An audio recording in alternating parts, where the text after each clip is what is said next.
Picture this.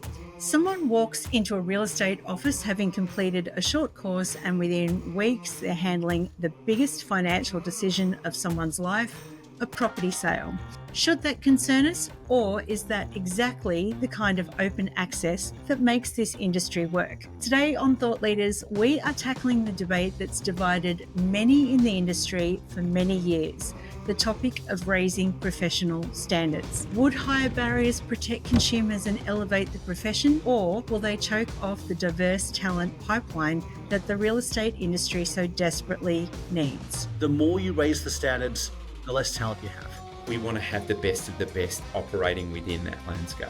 The more you regulate something, the more you project your idea of what good is. We have to make real estate a profession that they can be proud to enter, not one that they would have to defend. So you're doing the wrong thing. You can't get away with it for long. You get weeded out super quickly. In the arts, you don't get cast if you're not a breathtakingly good performer. Unless, of course, you're Kim Kardashian. That's one for all the All's Fair fans out there watching today.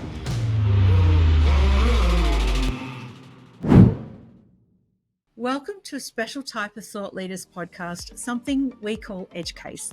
This is where we take controversial topics in real estate and put them through a structured debate.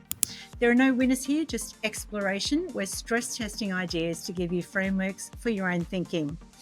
Today, I'm joined by two people who spent their whole careers thinking about talent, standards, and what makes industries thrive. First, John Foong. So John, you recently wrapped up 4 years as Chief Commercial Officer at Domain, and I believe you've been approached by a couple of startups recently. I have seemingly become very popular, it seems. No, I'm very flattered. You've always been very popular. Very popular. No, it's been very flattering. A lot of people coming ask for advice, asking for help, and it's wonderful to give back. So it's lovely to be part of this industry, and long may it continue. So now, Jake Caine, you're currently a director at REIA, and along with John, I think you two, I've said this many times, have the best CVs in real estate. So I feel like this is going to be good. The only thing that you haven't gone head to head from is, I think, John, you're not an opera singer. Actually, believe it or not, I have sung solo at the Sydney Opera House when I was. There you go. Well, there you go. I do love singing, and particularly karaoke, and now I just set up singing nursery rhymes for the kids. But here we are. So welcome to the Singing Debate Show, everybody, where we will put John and Jake through their paces and come up with a song at the end of it. It's basically a version of Glee, is this episode. So. Rightio. So, Jake, sorry, before we get into it, what has been your most surprising observation about the industry since stepping into the REIB role? Like John, I have a deep passion and admiration for the sector. That what surprises me the most is that people continue to show up and perform at the highest levels, despite reputationally this being one of the sectors that isn't regarded as highly as it should be out in the public sector. But despite that, people continue to show up and work really hard for their clients and the communities that they serve. All right, so let's take a quick look at how we arrived at this topic for two of the biggest and best looking brains in the industry. I have got 3 topics that I'm going to put in front of you. So I expect this will be a big season finale for us on Thought Leaders. So anyway, all right. So are you ready to see the topics? Yeah, ready. Yeah, right away. All right. So topic number 1, raising professional standards will limit the industry's access to talent. That AI will replace more than 50% of traditional agent roles within 10 years. Righty. And topic number 3 is that real estate platforms have too much power over agents. So a little conflict on that one. So I am going to flip our very sophisticated 8-bit vibe-coded coin. And Jake, I'm going to go with you. So can you call heads or tails? I will call tails. Right. Ooh. This is one I don't want to win, I'll be honest. All right, so it is heads. So that means, John, you get a choice would you like to choose the topic, or would you like to choose affirmative or negatives? I think I'll choose the topic. I'm choose topic number one. Very Topic interesting. number one, that raising professional standards will limit the industry's access to talent. Now let's find out which side of this topic you will be arguing. So, Jake, would you like the affirmative or the negative? I couldn't go any other side than the negative, right? I don't know. You know, these topics are designed to make people think and research all angles and open minds. And I've said far too many times in far too many public forums that we need to work on raising professional standards. It would be potentially problematic for me to be arguing against that. And so, for all of you tuning in, we want your thinking too. Every Monday after we release an Edge Case episode, there'll be a poll in the brief, our newsletter, where you'll be able to weigh in. Now, here's how Edge Case works. Round one is opening statements, where John and Jake both have 90 seconds to lay out their case, whether that happens to be in song or through speaking. I don't mind. Round two is question time, where you each get 90 seconds to quiz each other directly. Round three is our data card round, where you can bring stats and examples.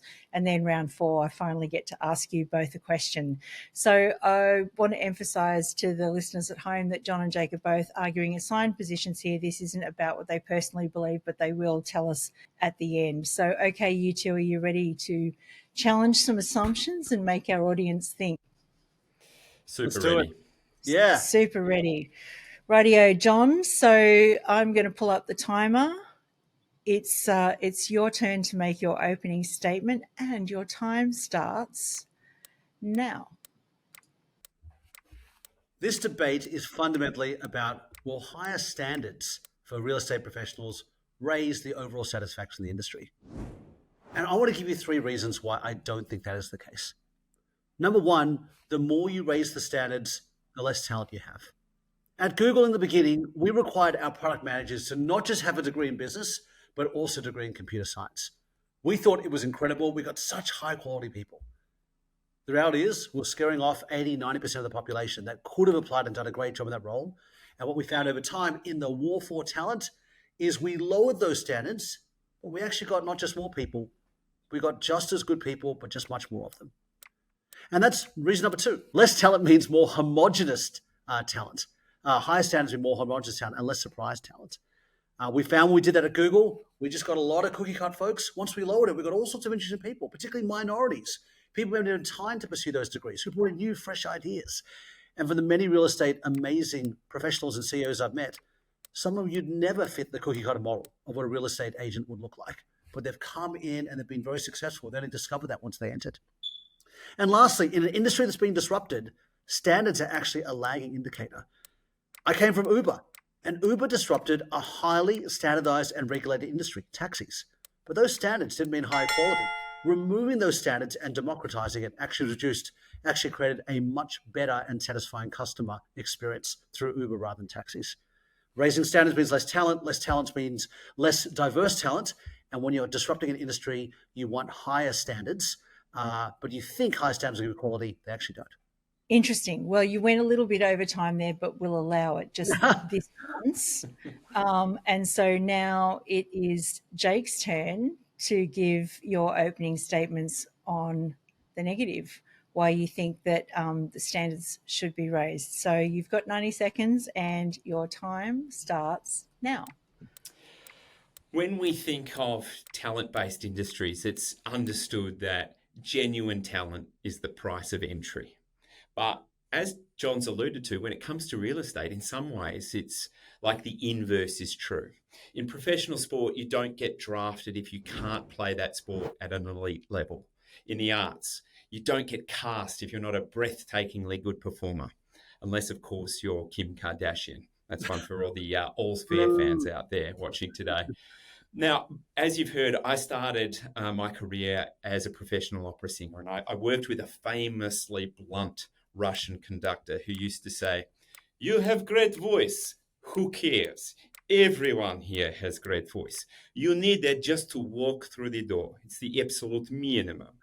In real estate, that door is wide open. A short certificate course and you're in. Certainly talent helps, but it isn't required.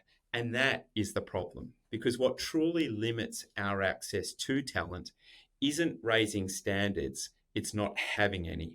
The Governance Institute's annual ethics index ranks real estate as the least ethical profession in Australia, lower than the CFMEU.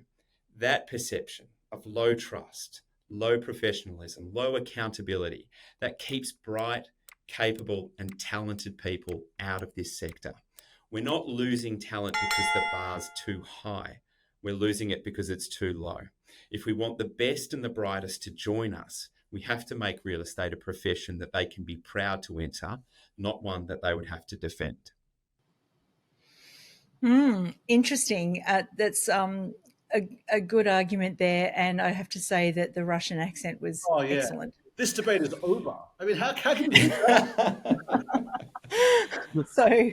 So, John, it's your turn to now quiz Jake on his opening argument, and you've got, once again, 90 seconds. We can all agree, Jake, that it'd be great if people had a high perception of real estate agents, and we would get higher talent if they did. But how can you prove that raising the standard would actually ultimately improve the consumer perception of our industry? I think there is an intrinsic sort of trust deficiency that is inseparable from the concept of lax standards, right? You know, at the top of the conversation, Samantha referred to the fact that these low barriers to entry translate into pretty easy and rapid access to some of the largest financial transactions that get made.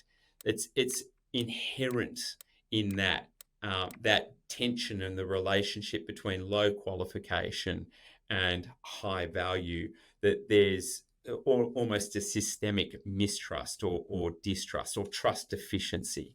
And I think if we were to uniformly improve the standards, the operating processes, the behaviours of the practitioners within the sector, that we would improve that trust factor, that element of, deficiency that we currently have. Okay. I don't have time for my Kim Kardashian question. I'm sorry. Look, I'd like to hear the Kim Kardashian question, please. Well, okay, so here was the question, and it's a little tongue-in-cheek, but if we had standards for television and for arts, undoubtedly the Kim Kardashians of the world may not make the bar. And a lot of other folks may not make the bar. And that would screen out entertainment for potentially millions of people, not us, of course, but others. So how do you handle that? Why not let the market decide? Yeah, look, I think we might have been a bit sidetracked by the concept of the barrier to entry, right? Like I'm not even necessarily arguing for let's make it harder to get in. I think your point was really valid there, right? Like as demonstrated in the context of Google, Uber, these incredible organizations that are innovative, that have really changed the landscape of society. We don't necessarily need to mess with the entry mechanisms for real estate, but once you're in, demand more. Demand that there's a constant pursuit of improvement, that there is transparency, that there is trust embedded into what we do, that there is rigor in the processes that we follow. Because I think it's the overall argument here isn't that we want to reduce the pool of people that are coming into the sector, but we want to have the best of the best operating within that landscape. I have a question I want to ask, but it's going to have to wait till the end because I'm going to have to let Jake have your 90 seconds to quiz John. So take it away. So John, you've had the opportunity to work in some of the best organisations in the world, and you've spoken to how that sort of entry level barriers or criteria reduce the talent pool. Can you talk a little bit about the mechanisms that were in place once you opened up and lowered those barriers to entry? What initiatives or processes did Uber put in place to ensure that the people that got in the door stayed in within the organizational architecture within the family and delivered exceptional results. No, thanks, Jake. I'm actually going to use the point that you just made because I thought it was very compelling. Because similarly, what had happened at Google, once we started lowering the bar, we found that as more people came in, you just need to have high measurability and rapid response. And so with Google, we have the OKR process. You set these goals, you get check-in every 3 months. Is it on track? Is it off track? If it's off track, we've got a problem, right? And I think to turn around with real estate, the great thing in our industry, it's very measurable and very scrutinized. So you're doing the wrong thing, you can't get away with it for long. You get weeded out super quickly. I think there are a lot of parallels between real estate and Google for that reason. Yeah, you bang on it. There is a key performance indicator, which is performance, its results, right? Yeah. I think there is the capacity to game that system. I'm reticent to denigrate any particular areas of the sector, but you do see some movement of people that are able to bounce around for years and years, underperforming, but utilizing their sort of experience base to keep getting jobs. But I do think the question is, and I'm almost framing this in a neutral way, how much damage can those folks do? Those people who are bouncing around, they're not the ones who are shaping the industry. They're the ones who are doing that well. They're largely kind of semi-retired, really. I would say the movers and shakers, the 95% of the impact are for the people who are doing great, regardless of qualification. I'd agree. You're already agreeing. Hang on. This is supposed to be a debate, but I guess we will have, we'll have our third round now, which again, John, I'll ask you to kick off, which is statistics. So, do you have any statistics which back up your argument? Yeah, a lot of my statistics are about how the more you raise the bar to entry, the less people you get and the less diverse people you get. So, for example, thanks to ChatGPT, there was a working paper that was done in America that looked at licensing. And they found that industries, as they increased licensing restrictions on who could get a license to practice, whether it's plumbing or security or things like that, if you increased restrictions by 10%, you get 5% less people employed. Right? And it makes sense, right? You're losing people on the edge who don't necessarily have time to get the qualification because they're caring for family or things of that nature. And then what they did is they took all of the populations of licensed industries versus unlicensed industries. And they found that when you introduce licensing, you'll see in your industry 27% less people in that industry. Makes sense. You're raising the bar. There's less people who can do it. You have less people who could do it. And therefore, those people go and become Uber drivers or pursue a different thing altogether that has lower qualifications. Interestingly enough, the flip side is also true. They found that once people got their license, they were less likely to switch away from that profession, 24% less likely, because now they've invested these hundreds of hours and the CPD hours and things like that. And you might think that's a good thing. That means more people are going to stay in real estate. But actually, that statistic is a bit of a two-edged sword. It means that if you are licensed and you are bad, you are less likely to leave because the barriers to you leaving are now being erected by you spending more time getting qualified, 24% less likely. So those are my three stats for today. Okay. And Jake, have you got any data that supports nobody's mentioned a barista yet, but I'm sure that's coming. No. Look, I suppose the stats that I'll have, I'm going to bounce off what John's brought into the conversation there because I think it's relevant and it's interesting. When we speak about lifespan, I suppose, of real estate professionals, it is a notoriously short lifespan on average. Acknowledging the statistics that John's quoted there around licensing, non-licensing, I think we can agree that the licensing criteria across Australia, the entry mechanism, the certifications required to practice they're not as onerous as other or time-consuming or high as other sectors around the country. So, whether or not you can explicitly, regard them in the same light, obviously, I don't know what the data set that John's captured there, what that encompasses or factors, but with those low entry licensing requirements, we see the average lifespan of a real estate professional, whether that's property management or sales, being under 24 months, right? That's how long the average real estate person who obtains a license and commences practice in either one of those streams lasts. The average wage of a real estate salesperson in Australia sits below the average median wage for Australians. You put those things together and it demonstrates, I think, or it reinforces the point I'm trying to make around standards, right? Low standards in terms of the entry mechanisms or requirements, and then you see that reproduced in performance. Now, of course, you can acknowledge that it's a highly competitive sector. It is hard to be successful in this sector, but if the average real estate salesperson is earning less than the median wage, it means that they're not performing, because performance, as we've already said, in this sector is easily measured and it is uncapped in terms of what your earning potential can be. So I think we see proof point in terms of that exit of the sector of people that have entered it in a short time frame and their low remuneration as evidence that we need to improve standards, because it would be better in some respects to have a lower number of people enter the sector but with a higher level of talent and performance. Okay, so let's have our summary section. So, John, I think I hinted at the beginning that you were arguing a position you didn't really believe. Have you changed that position at all? I do want to respond to, I think, Jake's very intelligent points, because I think we have a choice what kind of industry we want to be.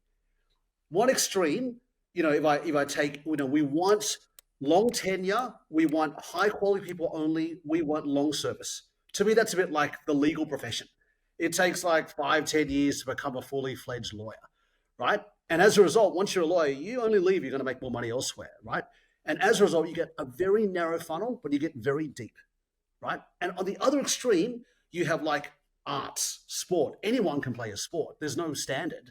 But the reality is there's going to be 100 people who try to be a professional basketball player, and maybe one might succeed for a bit, right? So which standard do you want? And Jake talked about having short tenures and a lot of people with low remuneration and 10% to make lots of money. And I put to you this, I think both ways are possible. But if I take the lawyer front, it's not clear that lawyers are that trusted either, right? The fact we have all these standards has resulted in people thinking lawyers are the best people ever, the most ethical, right? So having high standards and long tenure hasn't necessarily resulted in consumer satisfaction. And on the flip side, let's take sports and arts, right? I think it's actually pretty good that lots of people give their hand at sports or give their hand at arts, because there's such immediate feedback. If you're not getting paid for it, you're not going to last very long. Then you get people who might not be successful and they try it and they love it, and you get all sorts of interesting, diverse people. And that's what I love about our industry. We have all sorts of people successful that you would have never suspected. And I think they might never give it a crack. If they had to commit 10 years, the fact they can try it, 9 out of 10 fail, but 1 out of 10 makes a huge difference. An amazing real estate agent. That's the industry I want to be a part of. Jake, what do you think? Would you like to summarize your closing argument? Look, I will just counter John's point, if I may. The problem, right, intrinsically with the open talent pool, right, and I'll use the sport as an example. 100 people want to play basketball or play tennis, but only one of them gets to do it professionally, right? There is a natural selection process. So millions of people across Australia play basketball or tennis on a weekend, right? But when it comes to earning the big bucks, when it comes to the responsibility of entertaining the audience, they don't get a chance, right? Now, we're talking about people's homes. We're talking about people's safety and security, the most important thing, often the most expensive thing that someone will acquire, or the most expensive thing in their life that they have to pay for, whether if that's a rental thing day to day. And we want to open it up to the amateurs, the weekenders. Anyone can come and make a decision and have influence over whether or not you can purchase a property, can sell a property, how you purchase or sell a property, how you rent or get access to a property. That is not something that should be available to amateurs. It should only be available to professionals, to people that are really incredibly good, proven and trustworthy at operating in that particular area. That's my view. All right, truth time, John. We're back to that old chestnut. What do you really believe? And has it changed? Yeah, I think it's flip-flopped a lot, because I think when we first had this topic, it's like, oh my goodness, there's no way we'll have lower standards for the industry, right? Some of the stuff Jake shared I think is really pertinent.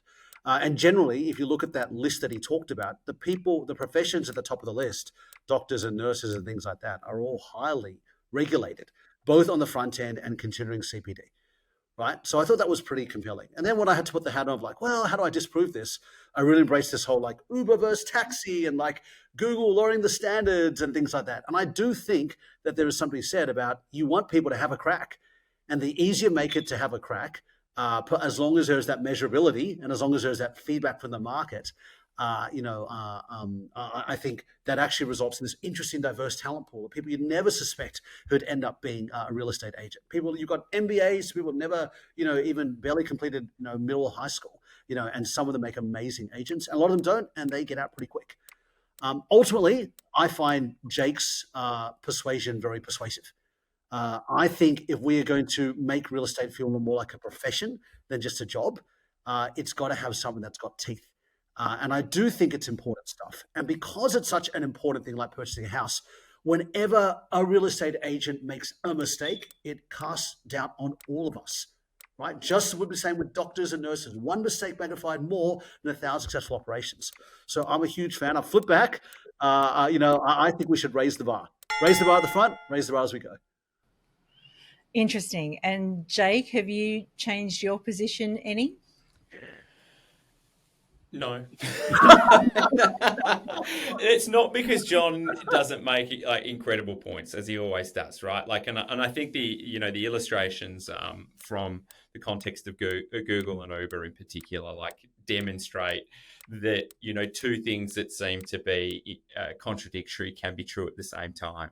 And it's very often the case in our world that things that seem counterintuitive can exist and can be, simultaneously of value. And I think we have to, like everything, is kind of thread the needle of the complexity of making sure that we have access to, the kind of people that are going to do really great work in the sector.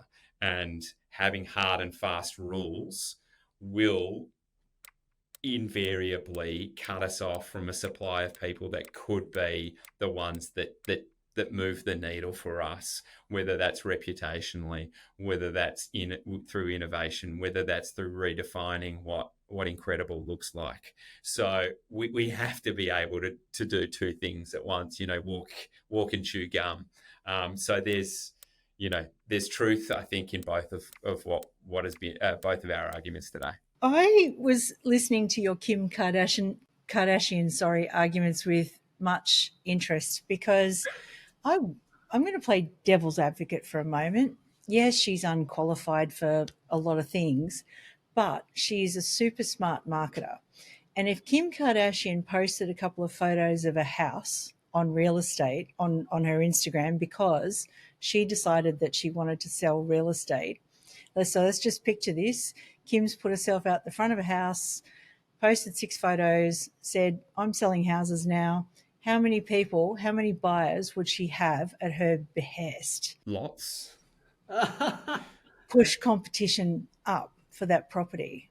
Well, look, if she can sell underwear with merkins on it, she can sell a house. Yeah, no doubt about it. But and so, the standard there would be 0, but I would argue that as a marketer, she could get a better price for a property than many people who are years worth of qualified. Yeah, and I think that is the strong argument for keeping a very open funnel, because then, and the point I was trying to make before is, the more you regulate something, the more you project your idea of what good is. But in doing so, you screen out things that may be actually better and disruptive, but they don't fit your old school model, right? It's almost similar, what is great? If we regulated TV, the Kardashians didn't make it. If we regulated politics, maybe Trump would never make it. But each of these people inject diversity. You can argue whether it's good or bad. And that to me is a good argument for lower standards. So, might we be talking about different roles here? Like, for example, a specialist dentist, let's say, has to have more qualifications than a hygienist. So could it possibly be that, we haven't split our roles and the role of real estate agent is too broad for modern society? Or maybe we made a schoolboy wouldn't have made this error, but a schoolboy error in terms of not defining standards at the outset of the debate. What are we talking about when we talk about standards? Is that the barriers to entry? Are they the credentials that are required to practice, or is it regulation dictates how or within which parameters and what parameters we need to operate, or is it something beyond that in terms of it's some more mellifluous concept of ethics / behaviors which we want to have more trustworthy or higher levels of.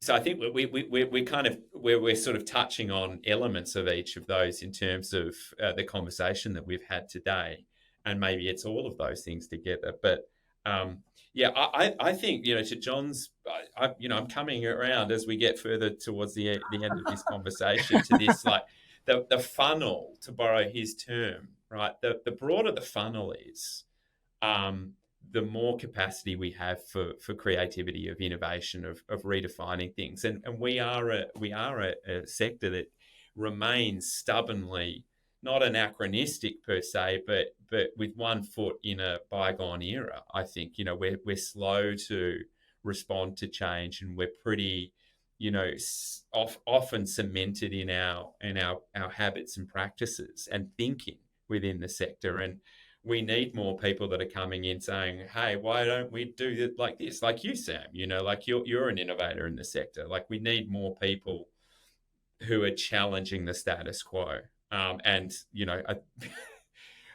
standards might stymie the attracting those people into the sector. I was sort of thinking that, having, lowering barriers to entry, the other thing that occurred to me while you were both talking is, YouTube has lowered the barriers. Like 10 years ago, I wouldn't be on YouTube. I wouldn't be having people watching me. I'm no TV star or anything like that. If we didn't have YouTube, would we have Mr. Beast, who is one of the most entertaining people of the whole, in the whole world, and one of the highest earners in the whole world. And he got there through sheer practice. I'm not sure what the point I'm trying to make here is, but I think it's a very good point. I think that the basic causality you're putting your finger on, Sam, I think YouTube is a great example. And as a Google shareholder, I appreciate your use of it. That friction is inversely related to innovation, right? And that's what YouTube do. They may just click a thing, it's up, right? Like do this, just do that, right? And I think the lower lower bar you have to real estate, you can get all sorts of innovators in there. But you then introduce that risk of like someone does something dodgy and brings everyone else down with them, right? So I think that's the tension, which is why it's such an inter-debate topic. But in general, I'm a huge fan. Now I'm flipping back maybe the other side again. In general, I want less friction. I mean, if you go to a different debate topic, which will probably be on edge case of the future, why aren't there enough developments to support the Australian population and what it could be? It's basically because of friction. The more regulation you put on, the more ways to say no, the higher the bar, you get less output, no one's happy. So in general, I'm much more, I guess, economically conservative. I want less regulation. I want as many people to try as possible, and ideally have good free market mechanisms to weed out those that don't succeed. You've both admirably argued both sides, but the real question, is it that we should raise standards, or how can the industry build trustworthy pathways that don't lock out talent? So I think, we didn't get around to this debate, but to me, that question is, if it's not standards, then how do you have quality, right? Like what's the mechanism? And I think you put your head on two things. Number one, creating good career paths and roles. You mentioned the example of the hygienist and the dentist, and that's something that medicine has done really well. They limit your exposure commensurate with your level of qualification. So in the beginning, you're a medical student, but you can't hurt anyone. It's only once you prove yourself that you can actually hurt someone. And then once you really can do good stuff, that you can actually, cause big good or bad, but it's commensurate. And I do think that your idea of whether it's creating roles like hygienist and dentistry, what are those for real estate? The more you can do that and match that to the role and qualification, the more that allows good self-selection. And the other part is you need a good, in a sense, free market mechanism. As we talked about the sport and art examples, these things only work like at Google when you have that feedback. Hey, you're doing well or you're not doing well. And if you're not doing well, then correction. If you are doing well, then elevation.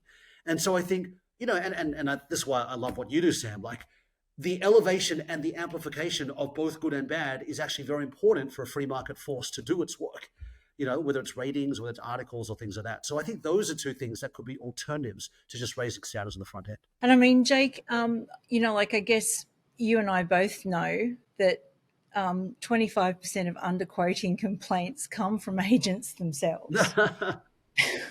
So agents who are sick of competing against bad actors.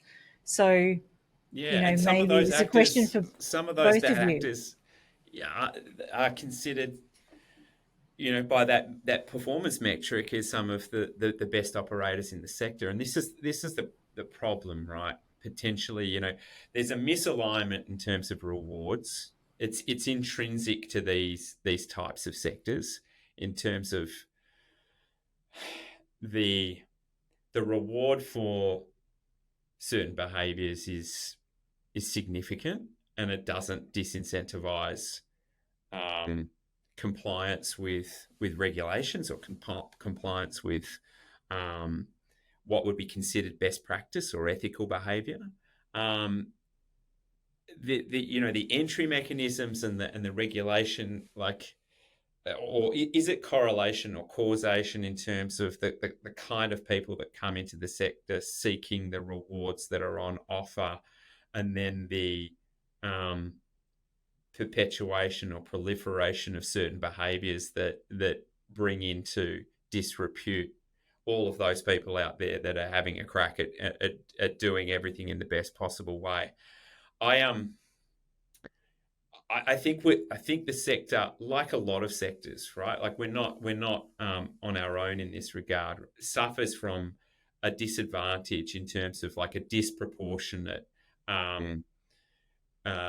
recognition of the poor performers as representative as the collective, right? The people that break the rules, that do the wrong things, they are overwhelmingly in the minority, but that's the brush with which we're all painted. And we also have to acknowledge too that inescapably the point at which a real estate agent comes into the life of someone in the general public is an emotionally fraught moment in that person's life, right?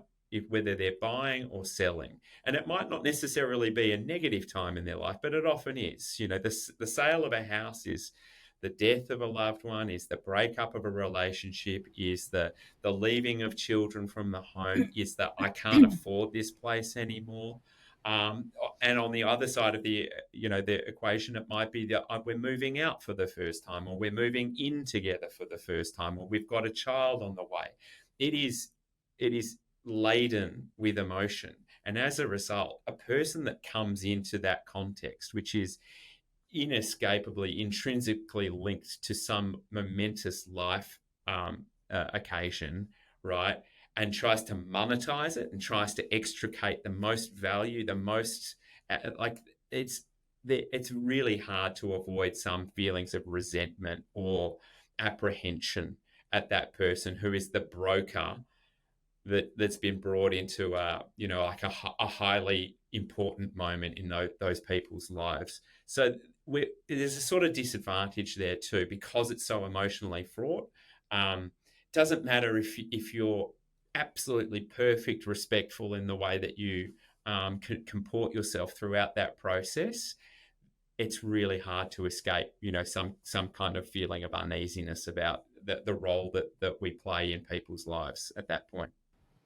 Is it empathy?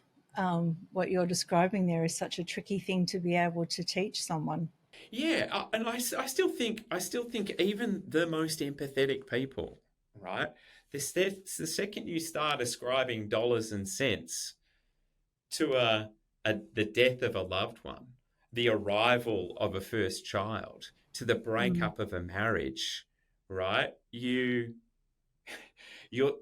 light in which you're seen, the regard in which you're held, the lens through which people see you is muddied, is blurred, is potentially poisoned. Yeah. Yeah. I think it is such a good point, Jake, because I think if we want to be seen as in the same light as doctors and nurses, we're handling life and death stuff. There is a standard which it needs to be held.